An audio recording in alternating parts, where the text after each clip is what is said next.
Today we're speaking with Richard Danford, a veteran, husband, father, CEO of a major city and national organization, a past college and now university administrator, and an all-around good guy. Thanks for joining us today, Richard. Thanks, and also for calling me a good guy. I don't hear that too often. Well, let's get right to it. What Sure. is the state of our city, state, and nation? Boy, that's a loaded question. And it depends on your perspective. It depends on just what piece you want to bite off on. So can you be a little more specific in terms of, there's just so much going on in the world. Well, let's go with this. All right. Citywide, Jacksonville has just, I say just, but about 2.5 months ago, as we do this interview, finished its citywide elections, elected a brand new city mayor, essentially reelected a new sheriff, new council members, quite diverse this time. We have Hispanic, Arabic, Anglo-Saxon, and African-American descents on the council and they're somewhat younger, with all kinds of different points of view. We're faced, of course, with what's happening statewide, with the issues surrounding what should be taught in public schools and colleges, some changing of the African-American curriculum, how it should be viewed, and so it won't hurt anybody. And of course, we've got the national issues that continue to tear us apart along party lines. So start with the city. That's where we are. Start with the city. What's the state of our city here in Jacksonville? Well, let me say that I'm optimistic. I am more optimistic today than I have been in the last few years. And I say that, Fred, because from my perspective and from in terms of the work that we are doing over here, the Urban League, has been very difficult in the past to engage the previous administration and looking at some opportunities to partner, some opportunities for us to bring forth to the table opportunities to improve our community. And so there was quite a bit of pushback. And I'm optimistic, with our new mayor, Mayor Deegan. Her first 90 days, she's been very, very active. As a matter of fact, I saw her at one of the funerals from the murders that we had on Kings Road, and she looked tired, and I wanted to tell her that, she's going to have to pace herself, and I can understand wanting to be open to every aspect of the community, but it was just a sad moment, and I felt that she handled it very well as a leader of this community, and in terms of dealing with those families. So yes, I'm very optimistic that you will see more inclusivity. We're seeing that in terms of the appointed people to her administration, and I just read that the council decided to let her have her new Office of Diversity with Pavez. So, we look forward to working with him. We look forward to working with the administration to look at some different ways of doing things, Fred. We've had so many issues as we do today, particularly social issues, and let me just send a shout out to Ben Frazier.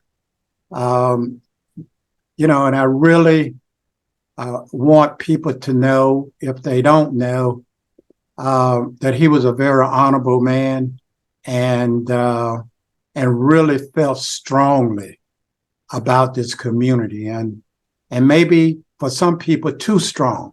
But we had many conversations. I was very, very highly disappointed that the council took action to remove him from the city council meeting.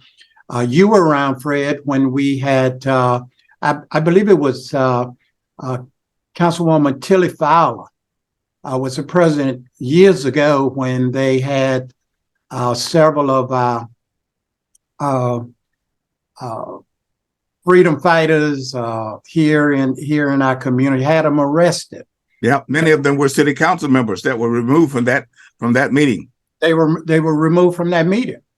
Yeah. And so let me just say, the council operates very, very similar to the days of old.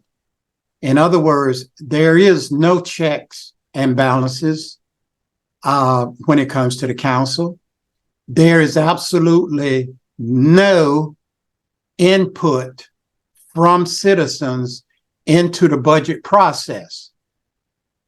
When I mean what I'm talking about in terms of the budget process, where citizens have opportunities to put forth, to bring forth projects that would benefit their communities, it has been very difficult to do that, not only with the past council, but we're going to have to look at how we, what measures we can take to force the council to become more inclusive and to really comply with their own directives, and let me go back to when I say their own directives. Back in 1995, the city council passed the Neighborhood Bill of Rights. As you know, with our form of government, a strong mayor, the charter does not, the charter of the city of Jacksonville does not allow for citizens' participation. Hence, in 95, the council passed an ordinance, the Neighborhood Bill of Rights, which guarantees, which offers up opportunities for regular citizens, to participate in the affairs of city government. The council just passed a $1.7 billion budget. I don't know. I haven't been called to any type of meeting. I'm just one person. I've spoken to other people. I see individuals having 3 minutes at the council, to express their concerns and to bring forward. But oftentimes the work has already been done. So we're complaining, and we're there to offer suggestions, but they fall on deaf ear. No one's listening. There's not a desire to really give citizens opportunities. So back to our new mayor. It's, I'm very positive and just, I feel great. She's having town meetings. She's asking for citizens in involvement. Yeah. Now, I must say that the former council member for District 1, Joyce Morgan, I think set the tone for open government in terms of her meetings with her constituents. And I'm hoping and I feel strongly that the new councilman, Ken Amaro, just call Ken. and we're going to do that. But she was very open-minded, and she would listen to the public. And if you get off Arlington Expressway on the University Boulevard, starting with the new College Park Mall shopping center that's being developed. We've got the new Wawa down there now on Arlington Road. The roundabout at Jacksonville University, the work down at Blue Cypress Park. It's just phenomenal, and I just give her credit for just a lot of hard work, knowing her as I do, and having seen the work that she's done in the past. So now full disclosure, of course, full disclosure, Joyce Danford is Joyce Morgan, as she ran. Morgan, yes. But Joyce Morgan Danford, as we know, of course, you're married to her. Of course I am. And I would say the same thing about others. Yeah. If in fact it's true. I know this for a fact. Well, she was able to do, I think she held monthly community meetings, yes, district meetings, which was a bit unique in these days and times, because you hold a monthly meeting, you're subject to get the questions and such that are quite current, that are on people's minds every month, very much so. Maybe once a quarter, and that makes a difference. I know, for example, I ride my bike in our community, and of course we have a dock on the St. Johns River nearby, and as I ride on the dock, if I see where one of the planks has fallen out, whatever, we can take a picture and we would send it to the councilwoman, and then she would forward it over to the Parks Department, and within a reasonable time frame, you would see that the work had been corrected. Especially if there's possible litigation where people will fall. And we had a situation with a child falling in the septic tank over at a park. So so we're looking for the council to become more open, and we're looking for the council to comply, Fred, to comply with the law that they pass. So I was told that sometimes ordinances that may say shall can sometimes mean may. And so the council can use that to decide basically what they want to respond to and what they want to do.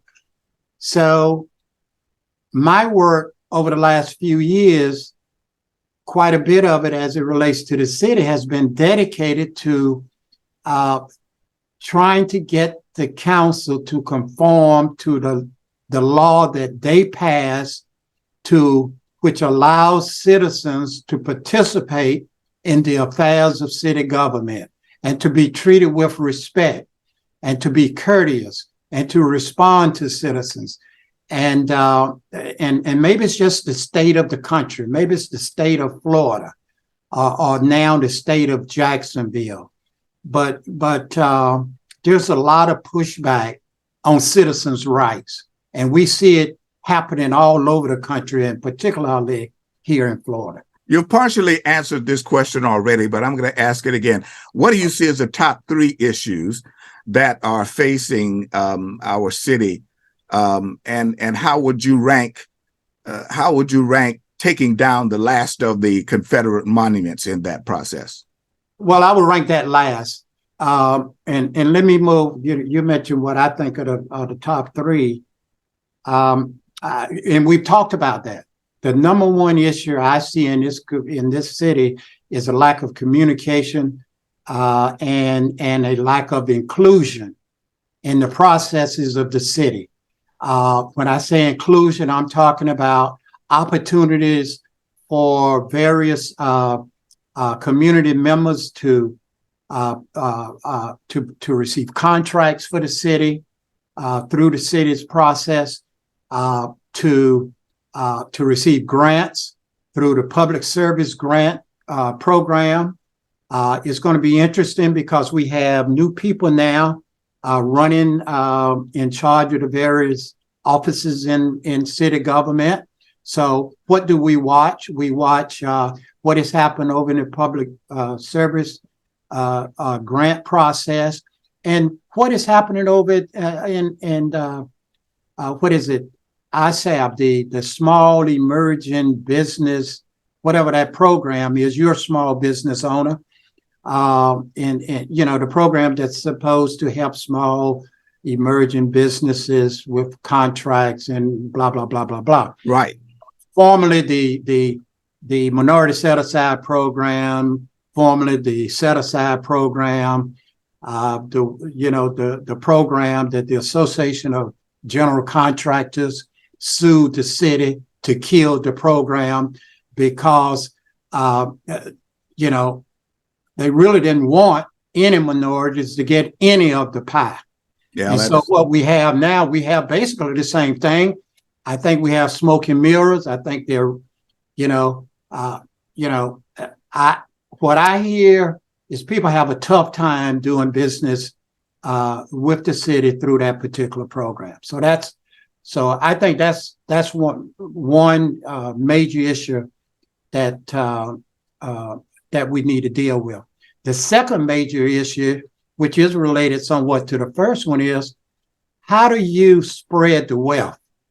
How do disenfranchised communities receive the funding to uplift their neighborhoods? We're located over here in Health Zone 1. We don't need any more data and research to verify the state of the Black community. We know that the Black community is in trouble. We're in trouble politically, and we are definitely in trouble economically.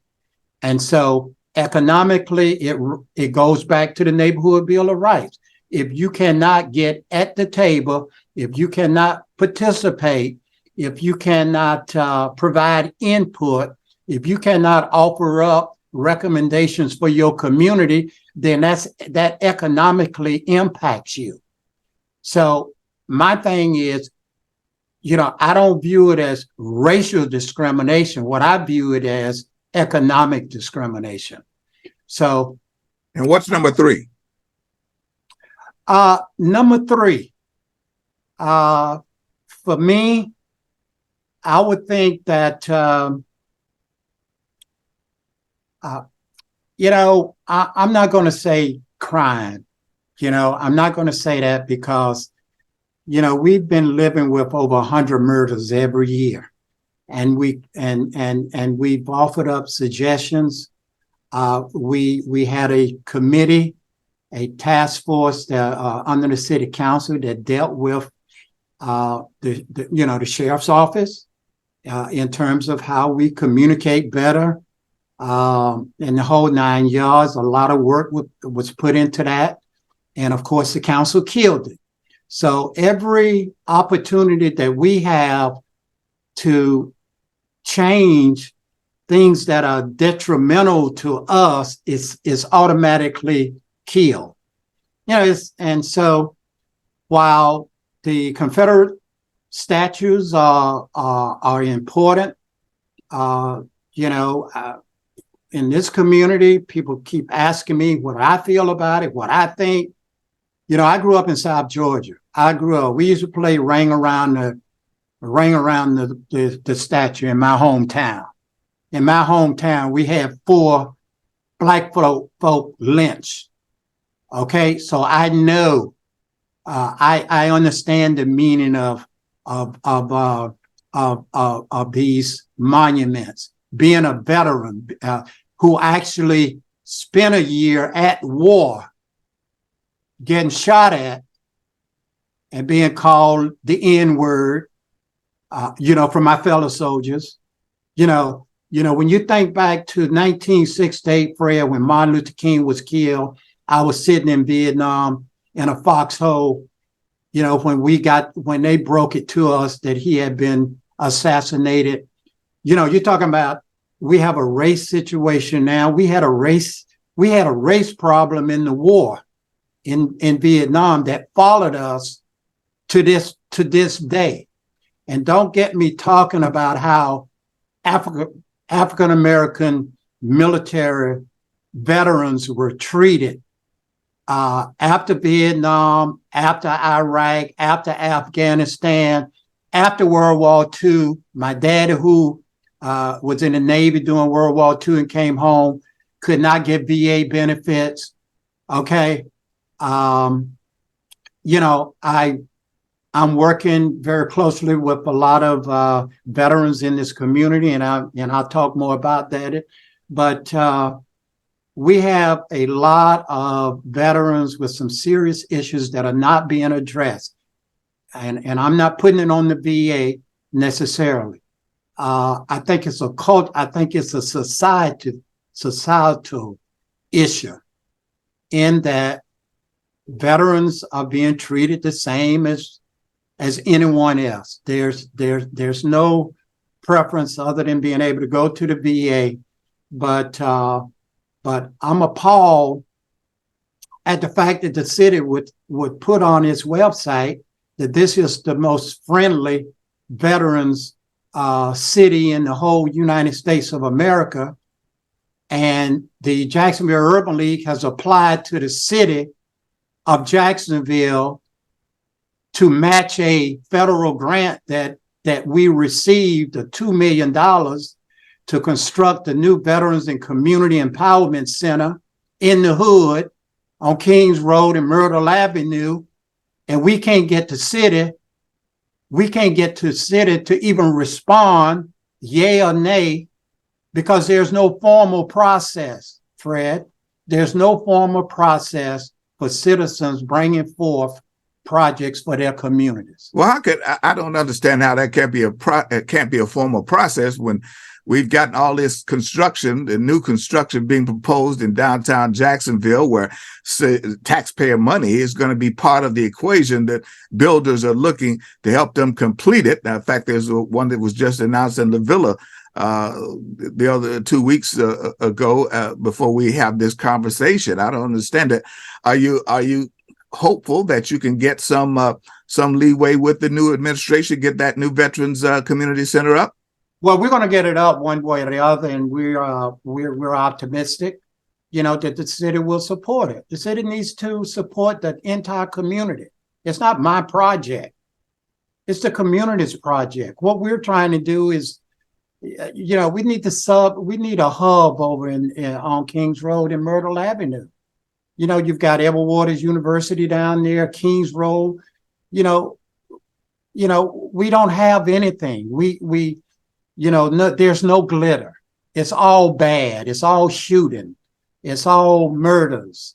It's food deserts. It's no jobs. Unemployment.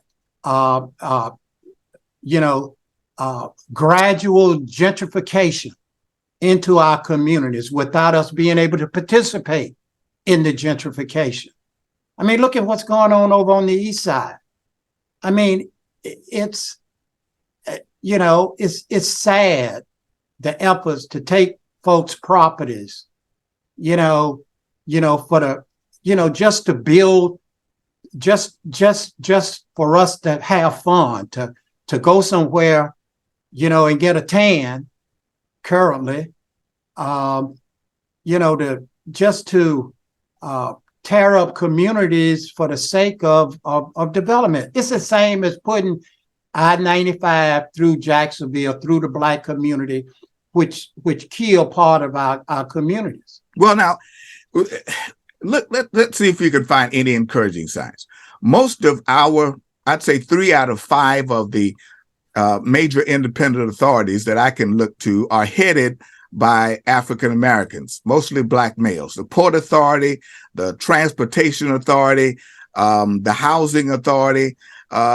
We have more Black millionaires in Jacksonville than we've ever had before. Part of that may be due to the Jaguars being in town, but we've got a lot of people here who are making a terrible, I won't say terrible, but are making a whole lot of money, have made a whole lot of money, and seem to be doing well.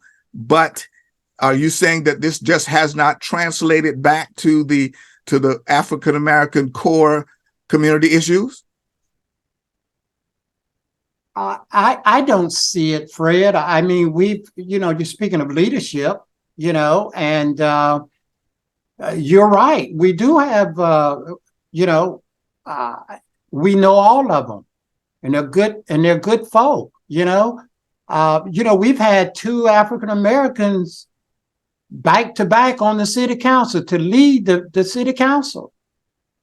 Okay, so just because we have one of us in a position does not mean that something is going to, that it would transfer automatically to need, those communities that need it. Mm-hmm. So I don't have the answer. I can only speak for what we're attempting to do. We're celebrating 75 years here at the Jacksonville Urban League, and of course I'm in my 31st year. That's kind of hard to swallow. I mean, so I've dodged a lot of bullets over here. I'm still dodging them. Well, you don't make the headlines, and that's a good thing. You personally don't make the headlines like some nonprofits have faced, and that's a good thing. We do a great job over here. We've never had a problem with our finances. We're doing the Urban League work. We are a nonprofit advocacy, social, special services organization. And that's what we do. There are times when we advocate for issues that are of high concern, and we do that for most issues in this community. Mm. But as the leader of the Jacksonville Urban League, I have to bite off what I can bite off. I can't be all things to everybody. And as I look at all of the leadership, I believe our leaders, many of them in the past have just gotten burned out. You cannot, it is too much. It's too deep in terms of, in terms of the way we communicate, the way we treat each other, and, the whole black-white issue, it's just, so in 2023, as we sit here, yeah, you're telling me that Jacksonville and many cities like it are still dealing with the vestiges of racism, and that racism is still at the root of many of the issues that we're facing. Well, racism, the term racism, conjures up a whole lot of stuff. Okay.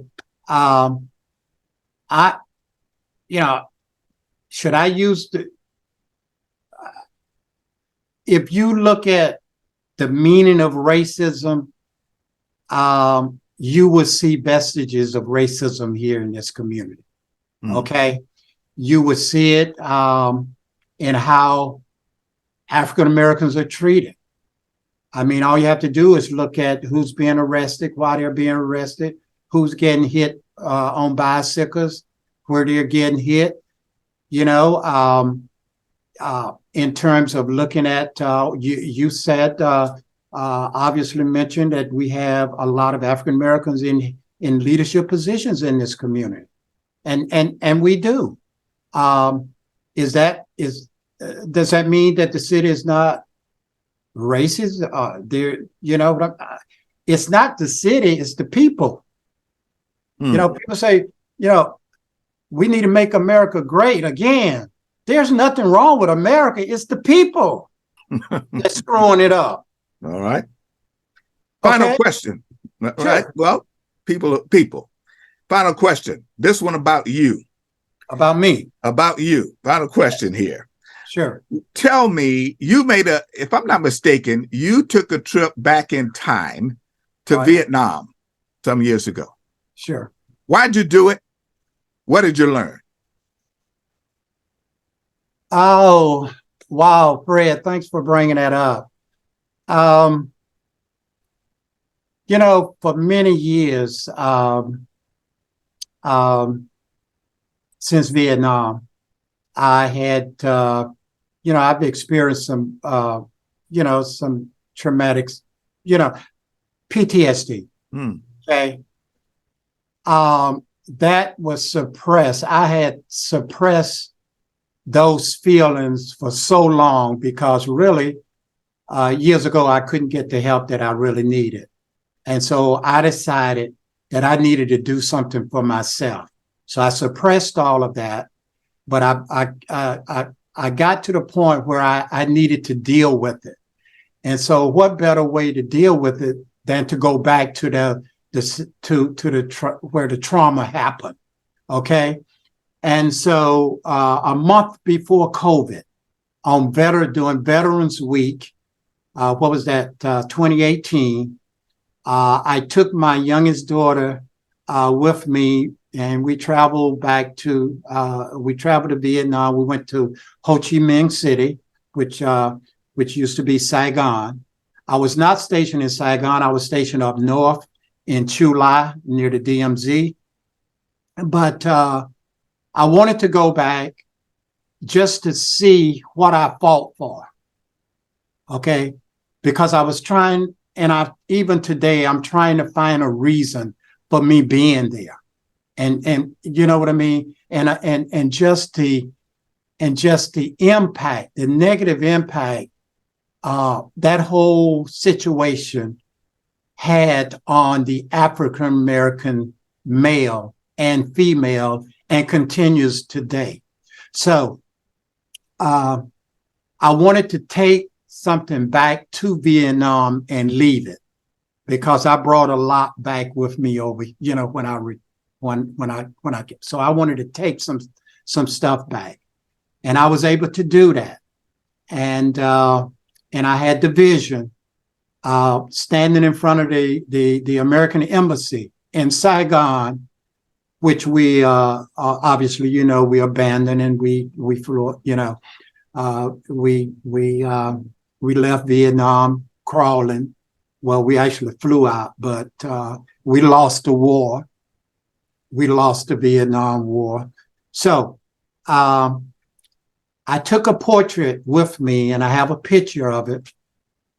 And I wanted to do something for African American veterans, because we sacrifice so much and we really don't get the respect. Even today, we don't get the respect. And I don't care what war you served in. So we decided that we would build a Veterans and Community Empowerment Center that would be located in the disenfranchised community. And we wanted it to be a symbol of uplifting the community, one where not only veterans, but community members could receive the mental health attention that we really need in our community. And then the other part of it is to recognize and honor the African American veterans during times of war from 1812 to present. And I was so intent on doing something that I purchased a building downtown here, Union and Broad Street. And it is the La Villa Empowerment Center. And on the east side of the building, I have a wall of honor, service, and patriotism. And it's a mural of African American men and women who served in the various wars here in this country from 1812 to present. And Chris Bazadit was the first African American to be killed in the war in this country. So I would encourage, since there are efforts to keep us from learning about our history, This is a great opportunity for us to learn about the heroism, you know, of not just African Americans, but all veterans, but particularly African Americans. And I see in your background you have General Colin Powell book there, and I was in the same division, the AmeriCal division, with General Colin Powell. I think he was probably full bird or something. I don't know his rank, but of course I didn't get to meet him. Well, he was a full bird. He was a full bird then. Yes. Okay. I see. Yeah, he was a full bird. Yeah, I know you were in the Air Force, right? Right. Yeah. So I get it. And of course the Air Force, and we know the Tuskegee Airmen. I mean, what can you say other than, when you mention a word and we feel good because we know what we can do, what we have done, and the sacrifices we made during times of war. And, so yes, I'm in my task going forward is to continue to fight for the veteran, for the community. And if we can bring the two together to uplift the community, that's what we plan to continue doing. All right. Richard Danford, CEO of the Jacksonville Urban League here in Jacksonville, Florida. A bit of history, a bit of now, and in a future conversation, we're going to talk somewhat about the future. Richard, it's been a pleasure. Thank you for joining us. Thank you for having me. All right. Looking forward to continuing our conversation. Peace.